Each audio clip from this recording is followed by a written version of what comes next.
You boys be quiet down there!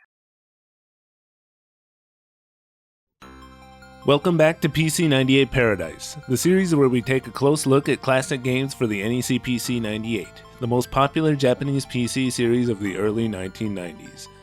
Earlier this year, I finally finished covering all the games in the Zack series. Yep, it's finally over. But actually, there's one Zack-related game that I didn't cover yet. You may recall a Zack game titled The Tower of Gazelle, and not long after that one was released, the makers of the Zack series, Microcabin, decided to make a game all about themselves, titled The Tower of Cabin, Cabin Panic. This game appears to have been released simultaneously on both the PC-98 and the MSX2, and I have no idea which version began development first and is technically the original, but I'm going to play the PC-98 version. Don't worry, MSX fans, I will of course show some footage of your version too near the end. So here's the PC-98 version, The Tower of Cabin, Cabin Panic. The character on the cover is the Pixie from Zack, and she's holding the characters from Zack and Illusion City, which was another recent Microcabin game at the time. And in this circle here is a picture of the actual Microcabin headquarters. The back of the game informs us that this is a work of fiction, however the characters and setting are real. We also have a list of mini-games contained in the game, which we'll get to later. Inside we have a user support form and the manual, which is pretty short and is the same for both the PC-98 and MSX2 versions. Next, for some reason there's an extra floppy disk label, which is a bit weird since the game doesn't need a user disk. But anyway, the game itself is contained on 3 floppy disks. The game can't be installed to the hard drive, and to start we just need to boot disk number 1. In the PC-98's BIOS, we can designate the external 5-inch floppy drive unit as the first 2 drives. That way they'll act exactly as if they were the internal floppy drives. So then I just insert disk number 1 in drive 1 and press power.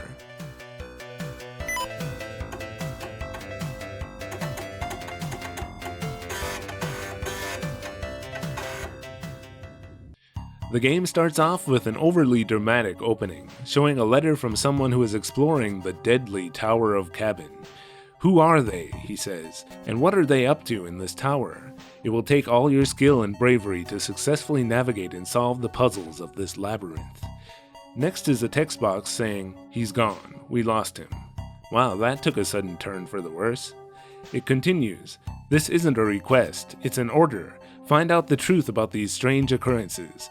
Will you complete your mission safely or suffer the same fate as him? It's all up to you. Good luck." We then get a cute title screen and BGM, which are a bit more appropriate for the game. We can start a new game or continue, and when we start a new game we'll need to name our protagonist.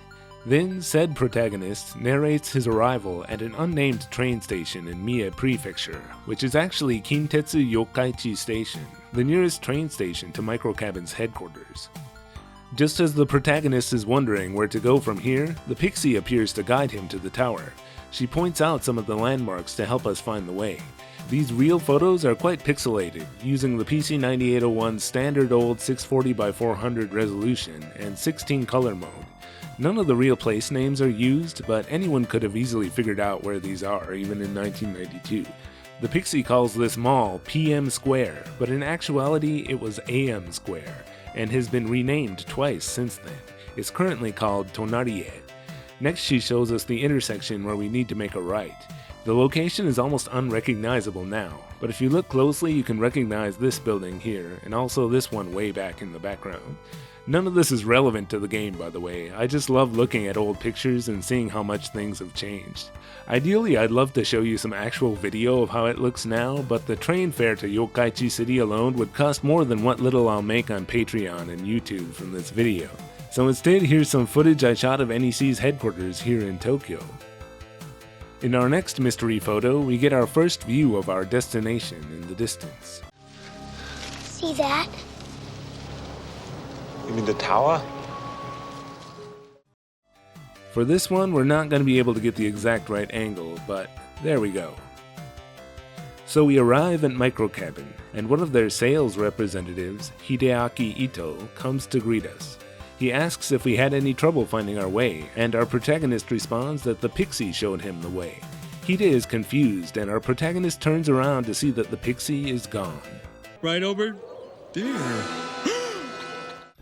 But this is where we finally take control of the game, and music from the Tower of Gazelle comes on. The BGM while walking around the tower is all reused music from that game, which kind of makes sense, and each floor uses a different one of the BGMs. So first we're taken to the offices on the first floor, where the sales and promotion departments are located. Basically, this is how you play Tower of Cabin. You walk around offices and talk to people until something happens. The offices are laid out exactly the way they were when the game was made, and all the people we are talking to are the real employees who sat at these desks, though most of them are referred to only by their surnames. For any huge Microcabin fans at the time, this must have been cool to have kind of an inside look at the company, but this first floor is kind of boring since these aren't the people who actually make games.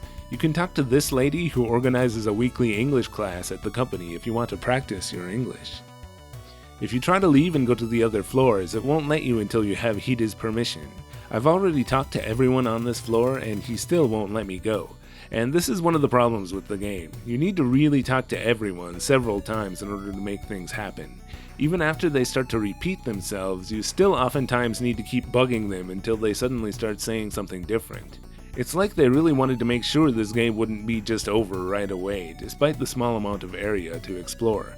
But after talking to this lady a few more times, I'm finally allowed to leave and explore the other floors. Now we can also visit the rest room, where we can save our game on each floor. There are 3 save slots, all contained on disc number 1, and I used a backup of the disc to save. I'm still not using my extra disc label though. To get to the other floors, we can use either the elevator or the stairs. On the second and third floors, we get to talk to some actual game developers, and some of them show us illustrations on their computers, as well as documents showing things like the history of the company. By the way, most of these computers are probably supposed to be PC-98s. On the third floor, we can read some results from customers who filled out survey cards, and see the pile where broken discs go when they're sent back from customers. And I finally found my first minigame, the first horrible minigame. This one is Talking Frey. From the name, I guessed this was going to have something to do with the FM voice samples you can hear in Frey. But I was wrong. The idea is that you're supposed to be able to have some sort of an AI-generated conversation with Frey, but the execution leaves a lot to be desired. First of all, it only supports Kana input, which I'm worthless at, as you may remember from my Snatcher video, so trying to input anything at all is a chore. But even if I was perfect at it, this would still be pretty bad. There are a few example sentences given that you can try, but other than that, I can't really find much you can input here that she will actually respond to. This girl understands very little Japanese, other than insults. Even considering that this is from 1992, it still feels a little undercooked, and there isn't a lot of fun to be had, unless maybe you're a Japanese 10-year-old in 1992. Soon after, I found another minigame. To play this one, I had to also insert disc number 2, which is where most of the minigames are stored. This one's a race car game. Now this looks fun. Who doesn't love a little championship sprint? But unfortunately, we run into problems here too. This is the only part of the game that seems to be affected by the CPU clock, so it runs way too fast and is almost unplayable on my PC-98, unless I turn my CPU speed all the way down to low. This is probably a little closer to the intended speed. The MSX2 version is a lot better here really, since it always runs slow. The other issue is that gamepad support in Tower of Cabin is pretty half-assed, and there are lots of parts where it either can't be used or is only partially working. In this racing game, you can steer with the D-pad, but neither of the trigger buttons will make the car go. You've got to reach over and use the return key on the keyboard for that. But yeah, if you can get past those issues, this is fine, I guess. It's a little annoying how much you bounce off the walls. There are 6 courses and a fully working 2-player mode, if you're willing to share a keyboard. The 4th floor is the music area. You can really tell Microcabin was dedicated to their game music, devoting an entire floor, complete with guitars and keyboards everywhere. Here we can find the desk of the most well-known Microcabin composer, Tadahiro Nitta, but he's left a note letting us know that he's up on the roof. And we can also find Yukiharu Urita and... oh no. Somebody had better do something. It says we need to find some medicine or something, but I don't know where to get any, and it won't even let me go to that Circle K we passed on the way here. This game really doesn't make these things very obvious. I guess we're just going to have to let him bleed out until I happen to find the solution. Moving right along, this floor also has what's probably the best minigame, a one-on-one fighter where you play either Frey or the Pixie. For PC 98, the animation is not too bad, and overall it looks good, but there isn't much you can do. No special moves, just punch, kick, and throw. You can play against either the computer or a friend. It's fun enough for a few minutes. Still not even as good as the first Sword Dancer, though. Up on the roof, we find Tadahiro Nitta practicing the clarinet. His music sends the protagonist into a trance, where he becomes the Pixie, and now has to clear an all-new stage of Go Go Pixie, the hidden minigame that was on Frey. Oh no. So again, this plays exactly like Frey. Occasionally looking back at my video on Frey now, I find myself sometimes thinking maybe I was a little hard on the game. I mean, it has great music and colorful graphics, so every once in a while it's good to be reminded how not good Frey actually is. Something about the ineffective weapons and enemy placements just makes me want to run past as many enemies as possible without killing them. At least here you're given a wide selection of equipment and items, so you can make the stage as hard or as easy as you want. And also, luckily this is the PC 98 and not the version with all the slowdown that you'll have to deal with on the MSX2. At the end we'll fight a giant Frey, who is not actually giant, it's the Pixie who's supposed to be small, of course. Back on the third floor, we can get the Royal Seal from programmer Akira Misoda, and once you have it, using the elevator will send you to the basement, which was inaccessible until now. You'll be able to simply select it from the elevator from then on.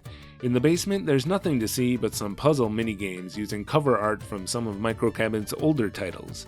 You can do either slide puzzles or jigsaw puzzles. Well, the game calls them jigsaw puzzles, but they're more like square piece swapping puzzles. So back on the second floor, I finally find someone who has magic medicine for Urita. Give it to him and he quickly makes a full recovery. Now we can use his CD player to hear some of the music he composed for various games, mostly the Zack series. And finally on the third floor, I found the last minigame, Zack Bangaihen, Crusader. Calling this a graphic adventure is a bit generous, since for most of the game you'll just be staring at this picture of a confused Latok. I find everything about this to be pretty irritating. It isn't long, but it has that weird surreal feel I often get from text adventures, where the game is describing rooms that shouldn't exist. There's a door that just has several doors behind it, and you can keep opening them until eventually you get to a wall.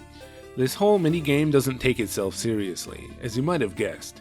You're in a mansion looking for a girl named Tess, and you need to get upstairs to find her. But if you just try to go upstairs right away, there's an invisible force field that won't disappear until you screw around on the lower floor for a while and beat this bug. Anyway, you eventually find Tess and beat the evil wizard, and the end. Can I please go now? Would you like to play again? You have selected no. So all this time there were a couple of desks that had notes on them saying that the owners of said desks were currently eating lunch up in the break room on the 4th floor. But that's the music floor. There's no break room on the 4th floor. Oh, were any of you actually able to see the entrance to this room before I pointed it out? 'Cause I sure couldn't. Here we can get another document to look at and steal batteries from the radio in order to get the racing game working again, 'cause apparently it was out of batteries. I fixed the DVD. So you may have noticed that this building has some weird triangular shaped corners, and I know what you're thinking. They built it that way in order to make the building fit into some oddly shaped lot or between some buildings. But nope, looking at this building today, I can't see any obvious reason why it had to be shaped this way. It seems to have been a purely stylistic choice. The building was built by Microcabin in 1986, but they don't own it anymore. It's currently occupied by a company that makes traditional Japanese cuisine for bentos. Quite sad, really. Don't mind this blurred out building over here, by the way. Some homeowners like to make privacy requests to Google. According to this interview with Microcabin founder Naoto Oyachi, it was rare in the 80s for PC developers to have their own building. Visitors were impressed, and it helped give the company a sense of legitimacy and gain new employees.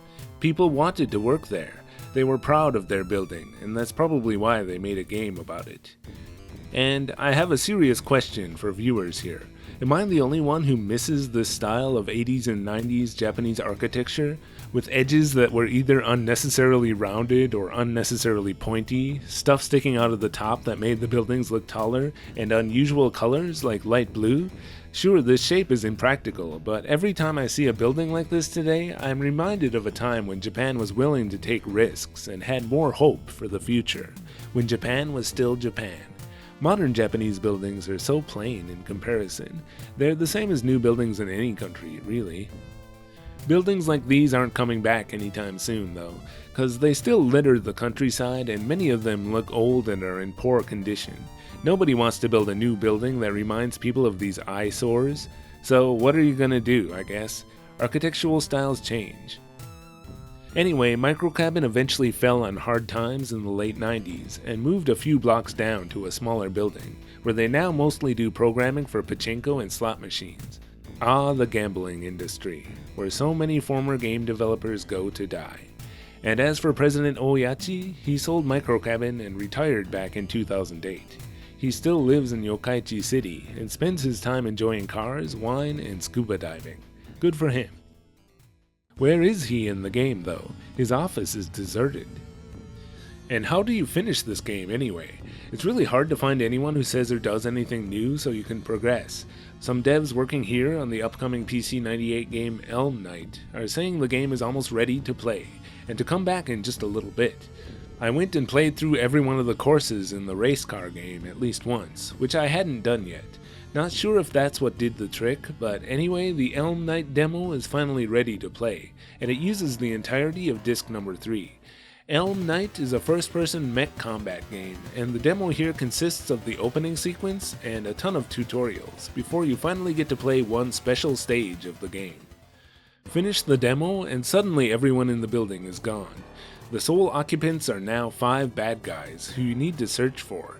Each of them will ask you 20 questions about Microcabin and the information you've learned up until now in the game. I knew most of the answers, but you need to get all of them correct to win.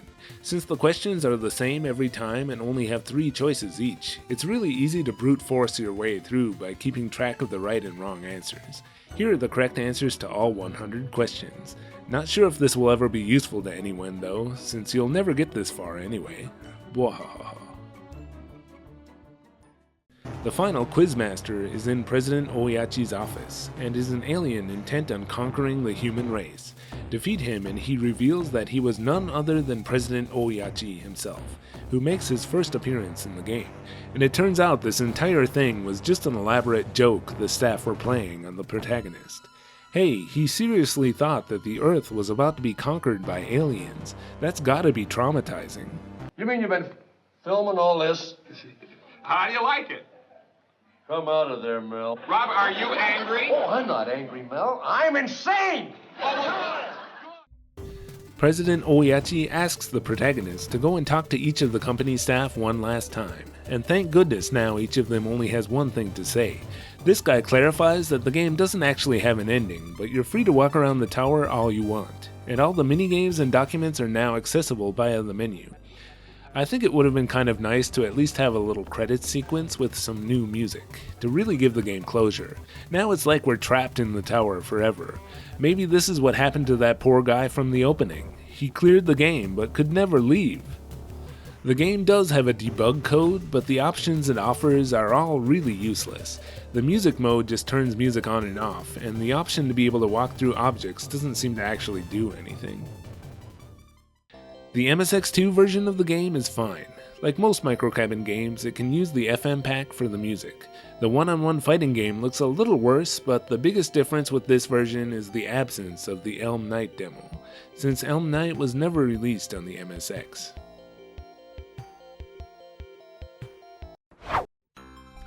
I'm aware of the fact that most of my viewers never intend to actually play the games I show in these videos, but the Tower of Cabin, Cabin Panic, is one game that I wholeheartedly recommend that you absolutely never play. The gameplay consists of just walking around the same small areas, talking to the same people over and over again until you make them finally say or do something different, which just isn't fun. On top of that, the minigames all feel half-baked and won't entertain for long. And it also could have really used some more original BGM, made by those wizards up on the 4th floor. But okay, the game was a budget title. Whereas for instance Zack 1 was 8,800 yen, Tower of Cabin was priced at only 5,800 yen. And of course I paid much less than that for this used copy, but I feel like the original price was a bit high considering what you get. Sure, this must have still taken some work to make by people who have to get paid, but this is practically just an advertisement for the company. I'd pay like 3,000 yen at most. But it does feel kind of petty to get all bent out of shape over this game, which is at the end of the day just a cute little piece of software that a company made about themselves in 1992. When I went looking for complete playthrough videos to help me finish the game, I quickly realized I wasn't going to find any.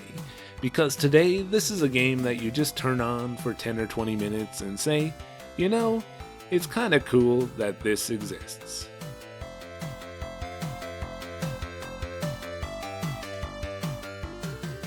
Thanks for watching this episode of PC98 Paradise.